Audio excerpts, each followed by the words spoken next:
The maître d' had already said no 3 times. Lucas was still standing there, at the entrance of the oldest restaurant in the city, while couples walked past him like he was part of the decor. A 50-year-old man, $800 blazer, Italian shoes, and nowhere to sit. It was February 14th, Valentine's Day, and also his birthday, which turned the whole evening into the kind of joke the universe tells by itself. Lucas had 90 million in an account he checked out of habit, not necessity.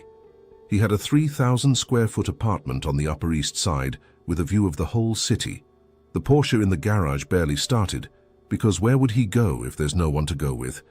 That morning he made coffee in that Swiss machine that cost as much as a used car, filled the cup to the brim, brought it to his lips, and left it in the sink without drinking. He didn't even notice he'd done it. His body was already running on the autopilot of someone who's lived alone for too long. The motions exist, but they don't serve anyone. The only person who remembered his birthday was Fiona, his assistant, who left a card on his office desk, signed from the whole team. Lucas recognized her handwriting in every signature. Even the exclamation mark after "Happy Birthday" was the same in all of them. When the maitre d' said for the 3rd time that there really was no way to seat him, and Lucas was already turning toward the door, already calculating the route back to the empty apartment, already choosing between ordering sushi on a delivery app or not eating at all. A boy raised his head at the back of the dining room. He was sitting at a table by the window next to a dark-haired woman with her hair pulled back. White shirt that hung loose on his shoulders, the kind a mother buys a size up so it lasts longer. The boy stared at Lucas with that thing kids have and adults lose, an attention with no filter, no social training, no instinct to look away. He said something to the woman. She turned around. Marie saw a man alone on the busiest night of the year. She raised her hand. Lucas didn't understand the gesture. He turned around to see if it was meant for someone else. It wasn't. When he looked back, she still had her hand in the air, and the boy was now smiling with that face of someone who just solved a problem the adults were overcomplicating. Lucas crossed the dining room, not knowing what to do with his hands. He sat in the chair the boy had already pulled out for him, a dark wooden chair heavy that creaked when he settled his weight, and stayed there, cloth napkin in his lap, staring at the woman who had just invited a stranger to her table as if it were the most natural thing in the world. Marie said the table was too big for 2, said that Gabriel, and pointed at the boy, had noticed he looked like he needed a seat. Simple as that. No ceremony, no awkwardness, none of that performative charity Lucas knew well from the benefit galas, where rich people pretend to care about poor people for 4 hours and then climb back into their armored cars. Gabriel was staring at Lucas with his forehead slightly furrowed, his mouth twisted to one side, trying to fit a piece that didn't fit. A man in an expensive blazer who has nowhere to sit. It didn't make sense to him, and kids that age don't pretend things make sense when they don't. The wine arrived, a red that Marie ordered after checking the price on the menu first, quick gesture almost imperceptible, which Lucas noticed because he'd done the same thing his whole life before he got rich. The conversation started slowly. Marie was one of those people who ask questions and actually listen, not like someone waiting for their turn to talk. Lucas told her he was a businessman. Started from nothing, a kid from East New York who slept 4 hours a night to put himself through college waiting tables at a dive bar in the village. The tech consultancy was born on the floor of a studio apartment shared with 3 other guys. The company grew, landed contracts with banks, city hall, government agencies, military operations, everything that ran on paper and needed to go digital. Sold it for 60 million and kept investing in startups until he lost count. Marie listened to all of it, holding her glass with both hands, the way you hold a coffee mug on a cold morning. She didn't seem impressed by the numbers. What got to her was something else. The part about sleeping 4 hours, eating instant noodles standing up, calling his mum on Sundays from a payphone because a cell phone was a luxury. And today? What are you celebrating? Her voice had an accent, not heavy, but there. One of those marks that show up at the edges of words. Lucas didn't answer right away.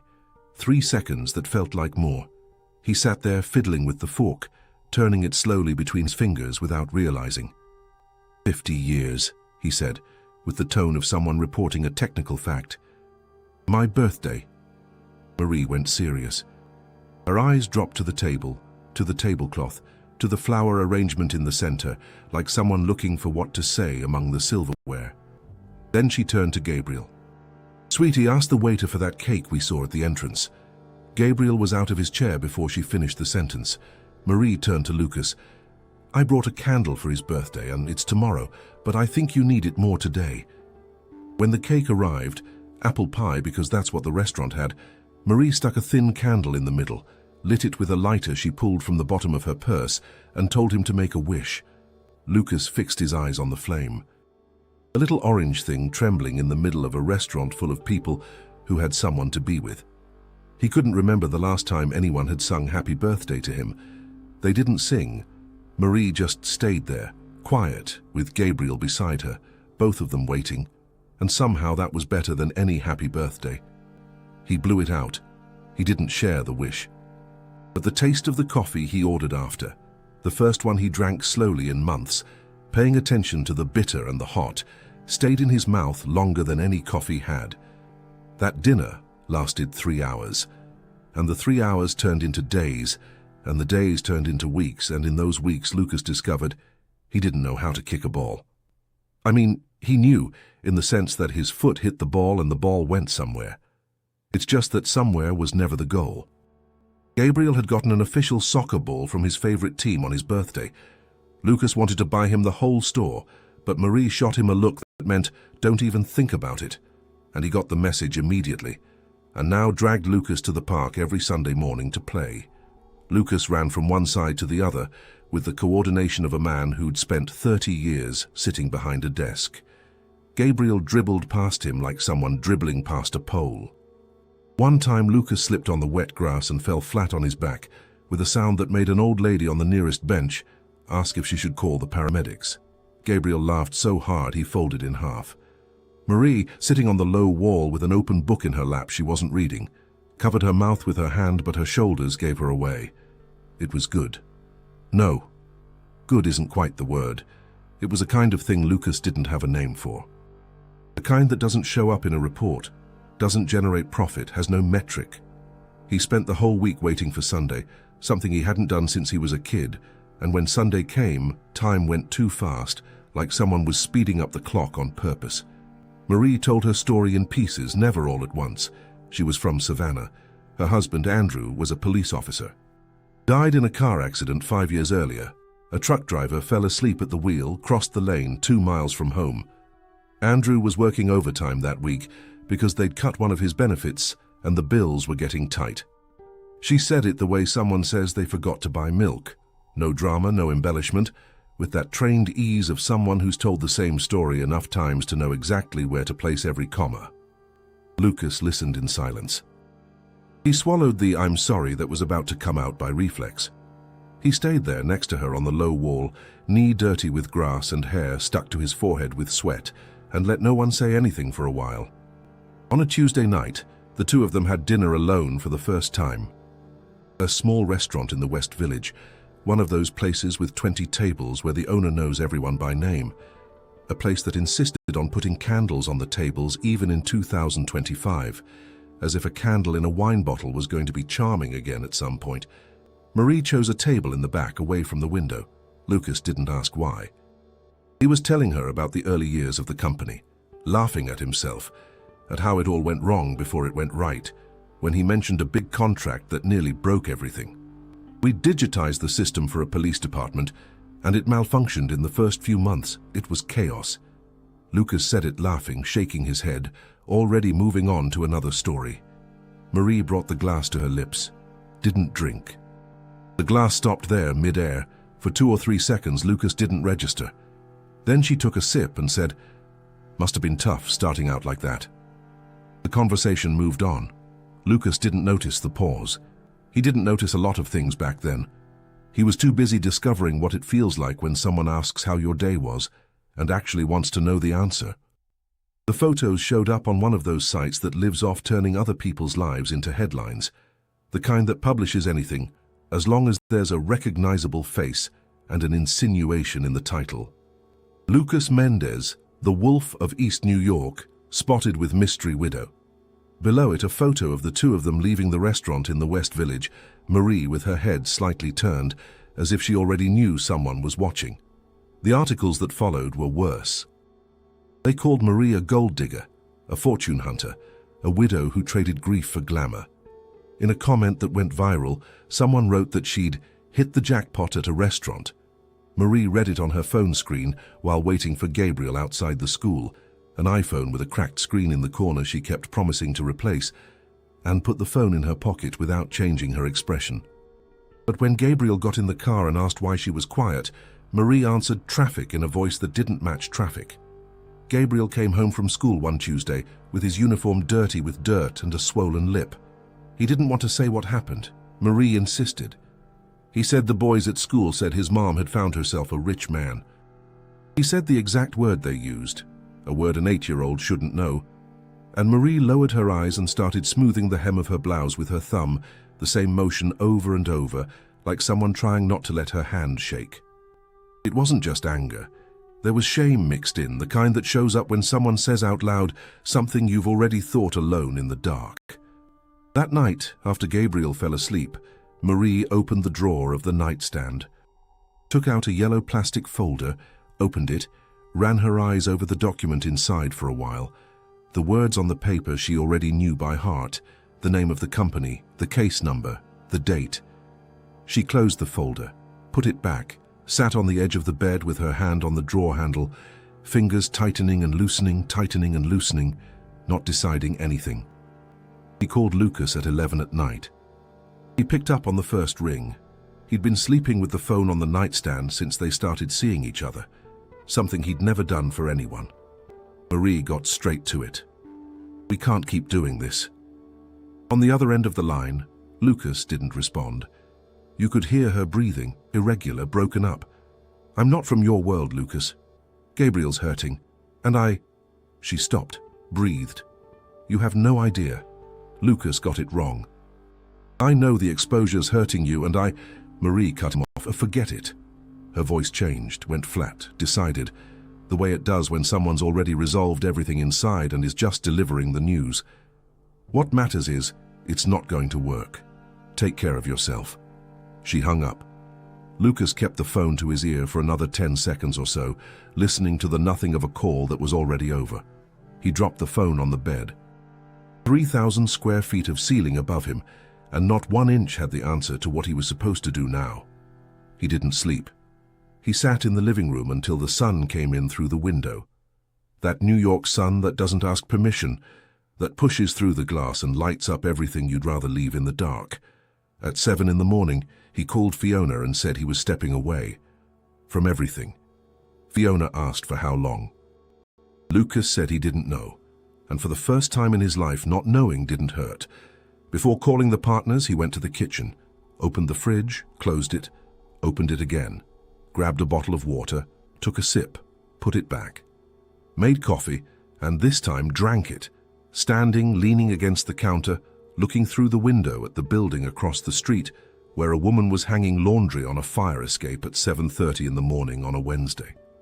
He watched her pin each shirt one by one, with that methodical care you only have with things you do every day. When she finished and went inside, Lucas washed his cup and called the first partner. He sold his steaks in 2 weeks. The partners thought he was having a breakdown. The outlet that had called Marie a fortune hunter was now calling him crazy. Lucas read the headline on his phone, gave a short smile, not out of amusement, more like exhaustion mixed with relief, and turned off the screen. He showed up at Marie's door on a Saturday morning. No flowers, no gift, nothing in his hands. He was wearing a t-shirt and jeans, without the blazer he wore like armor. Marie opened the door looking like she hadn't slept well in days. Gabriel appeared behind her, in pajamas, soccer ball under his arm. That ball that was already starting to peel at the edges, but that he wouldn't let go of. Lucas said he'd made his choice. He said other things that didn't come out in the right order, some on top of each other, but that deep down all meant the same thing, and let me stay. Marie stood in the doorway for a stretch of time neither of them could measure. From the kitchen came the smell of rice burning, a pot forgotten on the stove. She didn't move. Then she went to the bedroom, came back with the yellow folder. Marie sat across from him and placed the folder on the table. Before you choose anything, you need to know something. They sat at the kitchen table. Marie opened the folder and pushed the document toward him. Lucas read it slowly. The name of the company was his company. The contract number was for a system he himself had approved. The benefit that got cut was Andrew's. Marie spoke quietly. He said that when he told her at that restaurant in the West Village about the system that malfunctioned at the police department, she already knew. She knew before that night that the glass stopped mid-air because it was stronger than her. Her hand just froze before her head could decide what to do. The overtime shift that killed Andrew existed because the benefit disappeared, and the benefit disappeared because the system crashed, and the system was his. Lucas set the paper on the table. His own signature in the corner of the document, not Fiona's fake signature on a birthday card, but his real on a piece of paper that had helped destroy a family without him knowing. That first night, when Marie raised her hand in the restaurant, it wasn't generosity. It was a woman who wanted to see up close the face of the man who, without knowing, had helped take her husband from her. And the glass frozen mid-air in the West Village, that wasn't surprise. It was her body trying not to crack in front of the words she already knew by heart. And the table in the back, away from the window, that wasn't a preference. It was the fear that someone might see something on her face she couldn't hide when he talked about the company. Every piece of those months carried a different weight now. Marie was holding the mug with both hands, empty, no coffee, just holding. "I didn't call you over that night by accident." Her voice came out low, measured. "I knew who you were. I wanted to see up close the face of the man who—" She stopped, didn't finish, or didn't want to. "But then I saw that you were destroyed too, and I couldn't hate you." Gabriel poked his head into the kitchen, saw the two of them sitting in silence, and went back to his room without saying a word, with that strange wisdom he had of knowing when adults needed to be alone with the heavy things. Lucas didn't ask for forgiveness, because he didn't know if he had the right. Marie was holding the mug with both hands, and her face gave no clue as to what she was willing to give. They stayed there, in the kitchen, with the document between them and the sound of traffic coming in through the open window. Outside, the upstairs neighbor dragged a chair onto the balcony and turned on a radio at a volume that wasn't loud or quiet, one of those Saturday morning volumes that just sits in the background without bothering anyone. It was playing a song neither of them recognized. Lucas listened for a while for no reason, just because his brain needed something that wasn't that document. Marie stood up, went to the stove, turned off the burnt rice, opened the window to let the smoke out, came back to the table. Nobody said anything about the rice. They got married at a courthouse downtown on a weekday, no reception. Gabriel carried the rings in his jeans pocket and almost dropped one. The judge flinched, and he made a face that said, "It's fine," and Marie covered her mouth to keep from laughing in the middle of the ceremony. They sold the 3,000 square foot apartment and bought a house with a yard in Westchester. Normal, no magazine spread, with walls that needed painting and a kitchen faucet that dripped at night in a rhythm that ended up becoming part of the sound of the house. In the yard, the peeling soccer ball sat in a corner by the gate. Nobody threw it away. The house in Westchester was in one of those neighborhoods people call quiet, which in practice means nothing interesting enough happens to make the news, but enough happens to keep the bakery gossip going Monday through Saturday. Lucas went to the bakery every morning to buy rolls. The baker called him Doc, and Lucas corrected him every time, and every time the baker ignored the correction. It became routine, the correcting and the being ignored, and Lucas discovered he liked both. 2 years later, Clara was born. Lucas was 53 and holding a baby for the first time. He didn't cry, or he did, but only after Marie fell asleep, and he was alone with the girl in the living room, pacing back and forth in that stupid walk every new father does without anyone teaching him. Every February 14th they went back to the restaurant. Same table, by the window. Marie chose the window now, not the back. On one of those nights, many years later, Lucas asked why she raised her hand. Marie held her coffee mug, full this time, and spent a while running her finger along the rim before answering. She said she'd seen a man alone on the busiest night of the year, that she recognized something in him. A lonely person recognizes another one, Lucas. It's like radar. She took a sip of the coffee. I figured if we sat together, at least for that night, it'd be a little less awful. The next morning, Lucas woke up early, made coffee, 2 cups, drank his in the kitchen slowly, paying attention to the bitter and the hot, brought the other one to the bedroom where Marie was still sleeping. Through the kitchen window came the same kind of light that came through the restaurant window on that first night. The kitchen faucet dripped in its usual rhythm. From the bedroom came the sound of Marie shifting under the sheets. Lucas leaned against the counter, took the last sip and washed his cup. His, not hers, because hers would be waiting on the table until Marie got up, the way it did every morning.